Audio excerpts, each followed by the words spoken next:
अस्सलाम वालेकुम, मैं हूं साजिद हसन। बेगैरती की इंतहा जो है वो देखने में आई है। आज हमने देखा कि शाहीन शाह अफरीदी बैटिंग करने के लिए आए थे और शादाब खान बॉलिंग कर रहे थे और उन्होंने शाहीन शाह अफरीदी ने एक शॉट मारा और उससे बॉल जो है वो गई शादाब खान के पास। उसने माँ बहन की गालियाँ शाहीन शाह अफरीदी को दी और शाहीन शाह अफरीदी जो है वो यूँ सर उठाकर देख रहे थे और उसके बाद ये करते हुए नजर आए कि कल तक जो बंदा मेरे आगे पीछे घूम रहा था, आज कप्तानी के चक्कर के अंदर पड़कर उसने किस तरह मेरा एहतराम करना छोड़ दिया। ज़रा शाहीन शाह अफरीदी को पीछे जाना चाहिए और पीएसएल के अंदर देखना चाहिए कि कौन सा ऐसा कप्तान था जिसकी कप्तानी के अंदर तू आया, उसने तुझको गुरूम किया और उसके बाद तू उसको मारने के लिए जा रहा था। सरफराज अहमद को जिस तरह ये मारने के लिए जा रहे थे, ज़रा ये वाली चीज़ देखो और उसके बाद अपना इंटरव्यू देखो कि मेरे ख़ानदान ने और मेरे बड़ों ने मेरी ऐसी तरबियत नहीं की कि मैं किसी से बदतमीज़ी करूं। और उसके बाद वो अपनी वीडियो लगाकर देखो, तुमको अंदाज़ा होगा कि तुम्हारे ख़ानदान ने तुम्हारी कैसी तरबियत की थी और अब ये मकाफात अमल किस तरह सामने आ रहा है।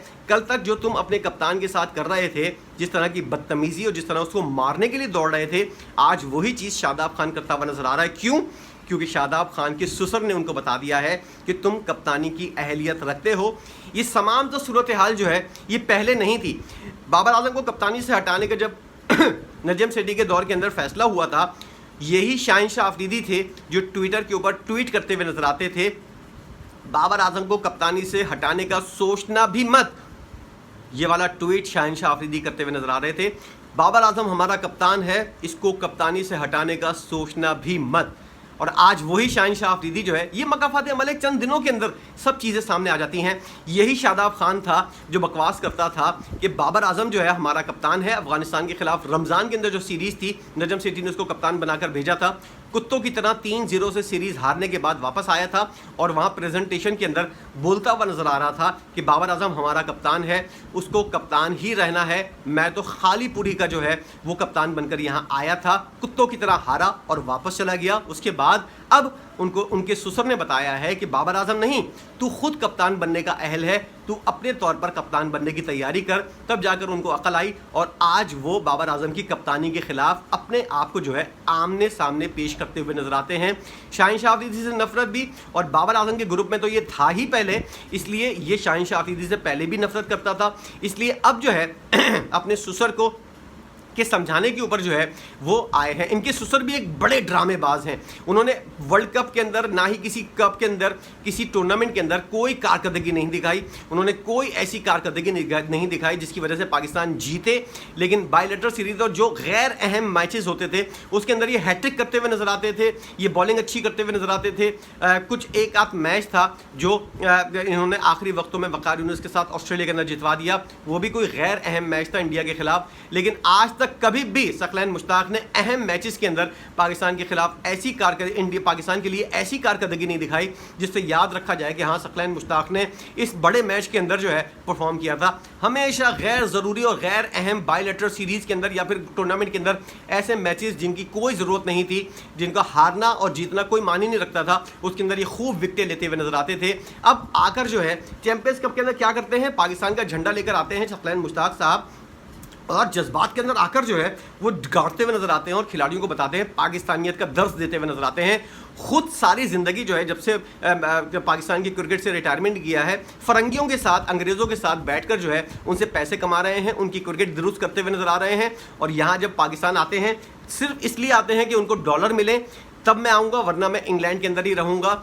पैसे मिलेंगे तो मैं पाकिस्तान आऊँगा। और आकर यहाँ पर हम लोगों को भाषण देता हुआ नजर आता है कि ये देखो पाकिस्तान का झंडा, इसके ऊपर जो है इसके लिए मर मिटने को तैयार हो जाओ और ये वो इस तरह के भाषण। अगर ऐसे ही कुछ मौका मिला था तो तुम खुद मर मिट जाते। तुमने आज तक खुद तो कभी ऐसा काम नहीं किया, दूसरों को ये भाषण देते हुए तुम नजर आते हो। और अपने दामाद को जो है वो कप्तान बनाने के चक्कर में अब तुमने पूरा टीम का शिराजा, ये दामादों का चक्कर जो है ये टीम को बर्बाद कर रहा है, बेटों का चक्कर जो है ये टीम को बर्बाद कर रहा है। मोइन खान अपने बच्चे के चक्कर में लगे हुए हैं, शाहिद खान आफरीदी जब से उनकी शादी हुई है शाहीन शाह अफरीदी की, शाहिद खान अफरीदी की बेटी से, शाहीन शाह अफरीदी का रवैया जो है वो बिल्कुल तब्दील होता हुआ नज़र आ रहा है। पहले वो बाबर आजम के साथ मिक्स होकर रिजवान, बाबर आजम और शाहीन शाह अफरीदी एक यूनिट की तरह खेलते थे, तब भी पाकिस्तान हारता था, कोई पाकिस्तान ने कोई बड़ा तीर नहीं मारा था, लेकिन लगता था कि हाँ पाकिस्तानी टीम के अंदर एक यकजहती है।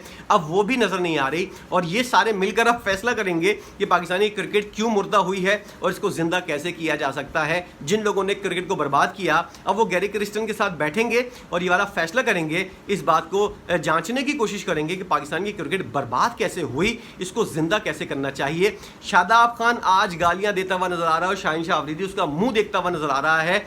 ये मकाफात अमल जो है ये बहुत दफ़ा पाकिस्तान की क्रिकेट के अंदर आ चुका है। हम आपकी ज़िंदगियों के अंदर भी ये आए दिन चलता हुआ नज़र आता है कि कल जो कुछ आपने किया है आज उसका खमियाजा जो है वो आप भुगतते हुए नज़र आते हैं। इसलिए अच्छे काम करेंगे तो अच्छा होगा, बुरे काम करेंगे तो ऐसे ही होगा जैसा शाहीन शाह अफरीदी के साथ हुआ है। शाहीन शाह अफरीदी को याद करना चाहिए कि जब सरफराज अहमद के साथ तुमने ये किया था, हरकत की थी और उसको मारने के लिए तुम दौड़े थे, तो तुमको याद होना चाहिए था कि कभी तुम्हारे साथ भी ऐसा हो सकता है। और ये कप्तानी की जंग जो है वो उसके अंदर शाहीन शाह अफरीदी को पता चल गया होगा कि मेरे लिए कुछ आसान काम नहीं होगा।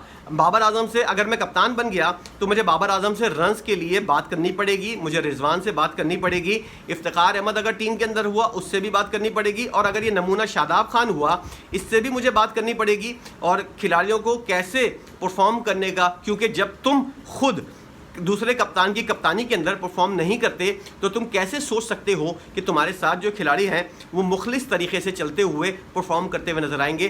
तुम दूसरे कप्तान को फेल करने के लिए जानबूझकर ख़राब परफॉर्मेंस दो और जब तुम खुद कप्तान बनो तो तुम ये समझो कि मेरे साथ जो है वो खिलाड़ी जो हैं वो अच्छी कारकर्दगी का और 100% परफॉर्म करते हुए नजर आएंगे। ये तुम्हारी भूल है, तुमको नाको चने चबवाने पड़ जाएंगे, लोहे के चने जो हैं वो तुमको चबवाने पड़ जाएंगे, क्योंकि तुमने खुद ऐसा किया है कि जब दूसरा कोई कप्तान था उसको नाकाम बनाने के लिए तुमने अपनी परफॉर्मेंस ख़राब की। ना सिर्फ अपनी परफॉर्मेंस ख़राब की बल्कि दूसरे खिलाड़ियों टेपिया, हारिस रऊफ और इस जैसे 2-3 खिलाड़ियों को अपने साथ मिलाया और ख़राब परफॉर्मेंस इफ्तिखार जैसे, नसीम शाह शायद शामिल थे या नहीं थे लेकिन थे, और दूसरे लोग जो हैं उन लोग अपने साथ मिलाया और ख़राब परफॉर्मेंस की ताकि पाकिस्तानी टीम हारे, बाबर आजम की कप्तानी उससे ली जाए और उनको कप्तान बनाया जाए। अगर तुमको आज कप्तान बना भी दिया जाता है तब भी तुम फेल होगे, क्योंकि तुमने जो माजी के अंदर किया है वो तुम्हारे सामने आएगा। सोच लो, समझ लो कि आज जो तुम कर रहे हो ये सिर्फ शाहीन शाह अफरीदी के लिए नहीं है, बाबर आजम के लिए भी है, रिजवान के लिए भी है और इन सब खिलाड़ियों के लिए है जो ये सोचते हैं कि आज जो हम करेंगे कल हमारे सामने नहीं आएगा। वो लोग ये वाली बात कान के अंदर, अपनी अकल के अंदर बिठा लें। जाहिल तो हैं ही, पढ़े लिखे तो हैं नहीं, इन लोगों को कोई समझाने वाला भी नहीं है, क्योंकि जो समझाने वाले हैं वो उनसे बड़े जाहिल हैं। तो इन लोगों को समझाने के लिए यकीनी तौर पर कोई ऐसा, जो गैरी क्रिस्टन जो है वो एक साइकेट्रिस्ट की बात कर रहे हैं कि खिलाड़ियों को साइकेट्रिस्ट की ज़रूरत है। इन नफ्सियाती मसाइल का शिकार हो चुके हैं खिलाड़ी, एक दूसरे से नफरत में कप्तानी के लिए इन लोगों के लिए एक साइकेट्रिस्ट की ज़रूरत है। तो वो इनको बताए कि आज जो तुम करोगे वो कल तुम्हारे साथ भी होगा, इसलिए इंसान के बच्चे बनो और तरीके से खेलो, पाकिस्तान के लिए खेलो। इतना बड़ा मौका तुम लोगों को मिला है, पूरी 25 करोड़ आवाम में से तुम 11 सेलेक्ट हुए हो, इस मौके को गनीमत जानो। और लाखों करोड़ों डॉलर जो तुम लोग कमा रहे हो वो फ्री के नहीं कमा रहे, उसकी परफॉर्मेंस देने के लिए कमा रहे हो। पाकिस्तान के अंदर यही चीज़ है। बाबर आजम ने वनडे के अंदर 1-1.5 साल पहले सेंचुरी मारी थी, आज भी वो वनडे फॉर्मेट के अंदर पहले नंबर पर है। मुझे आईसीसी की रैंकिंग के ऊपर भी हैरत होती है, क्योंकि दूसरे खिलाड़ी परफॉर्म नहीं कर रहे, बाबर आजम साहब नंबर 1 है। 1.5 साल पहले उन्होंने सेंचुरी मारी थी नेपाल के खिलाफ 150 रन, उसके बाद से अब तक वो मुसलसल फेल होते हुए आ रहे हैं, लेकिन रैंकिंग के अंदर पहले नंबर पर हैं। ऐसी रैंकिंग के ऊपर मैं लानत भेजता हूँ जिसके ऊपर फ्लॉप खिलाड़ियों को जो है उन नंबर 1 पोजीशन के ऊपर खिलाया जाता है। जो अहल खिलाड़ी हैं वो रैंकिंग के अंदर नीचे आते हैं। मुझे इस रैंकिंग के ऊपर मैं किसी किस्म का कोई एतबार नहीं है, लानत भेजता हूँ मैं ऐसी रैंकिंग के ऊपर कि जिसकी वजह से ना अहल लोग जो हैं वो ऊपर आएँ।